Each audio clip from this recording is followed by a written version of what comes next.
வணக்கம். சற்றுமுன் வெளியான முக்கிய அறிவிப்பு. சென்னை உட்பட 4 மாவட்டங்களில் இன்று மற்றும் நாளை கனமழைக்கு வாய்ப்பு இருப்பதாக சென்னை வானிலை ஆய்வு மையம் எச்சரிக்கை விடுத்துள்ளது. இதன் காரணமாக பார்த்தீங்கன்னா தெற்கு வங்கக்கடல் மற்றும் அதனையொட்டியுள்ள வட தமிழக கடற்கரை பகுதிகளில் ஒரு காற்றழுத்த தாழ்வு பகுதி தீவிர காற்றழுத்த தாழ்வு பகுதியாக நிலை வருகிறது. இது அடுத்த 24 மணி நேரத்தில், அதாவது இன்று மேற்கு வடமேற்கு திசையில் நகர்ந்து வட தமிழகம் மற்றும் தெற்கு ஆந்திராவில் நிலை கொண்டு இருக்கும் எனவும் தெரிவிக்கப்பட்டுள்ளது. அதன் பின்னர் மீண்டும் வட தமிழகத்தை நோக்கி நகர்ந்து வரும் என கூறப்படுகிறது. இதன் காரணமாக தமிழகத்தில் இன்று மற்றும் நாளை சென்னை, செங்கல்பட்டு, திருவாரூர் உள்ளிட்ட வட கடலோர மாவட்டங்களில் கனமழை தொடரும் என ஆய்வு மையம் எச்சரிக்கை விடுத்துள்ளது.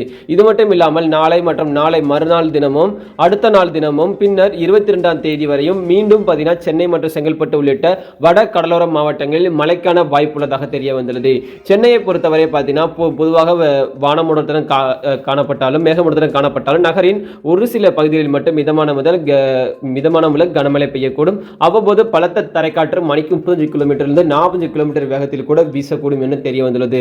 அது மட்டும் இல்லாமல் பார்த்தீங்கன்னா சென்னை உட்பட பல மாவட்டங்களில் பார்த்தீங்கன்னா கனமழைக்கு வாய்ப்பு இருப்பதாக தகவல் வெளியாகியுள்ளது. குறிப்பாக சொல்ல வேண்டுமென்றால் சென்னையில் பார்த்தீங்கன்னா இன்று மற்றும் நாளை மிக கனமழைக்கு வாய்ப்புள்ளது. அதனைத் தொடர்ந்து பார்த்தீங்கன்னா சென்னை, செங்கல்பட்டு, திருவாரூர், காஞ்சிபுரம், விழுப்புரம், கடலூர், புதுச்சேரி இந்த மாவட்டங்களில் பார்த்தீங்கன்னா கன முதல் மிக கனமழை பெய்ய வாய்ப்புள்ளது. இதுவரைக்கும் எந்த ஒரு பள்ளி கல்லூரிகளிலும் விடுமுறை என்று அறிவிக்கப்படவில்லை. இதே மாதிரி பார்த்தீங்கன்னா பயனுள்ள தகவல் தெரிஞ்சு கொள்ள எப்போதுமே நம்ம சேனலை இணைந்திருங்கள். அனைவருக்கும் நன்றி, வணக்கம்.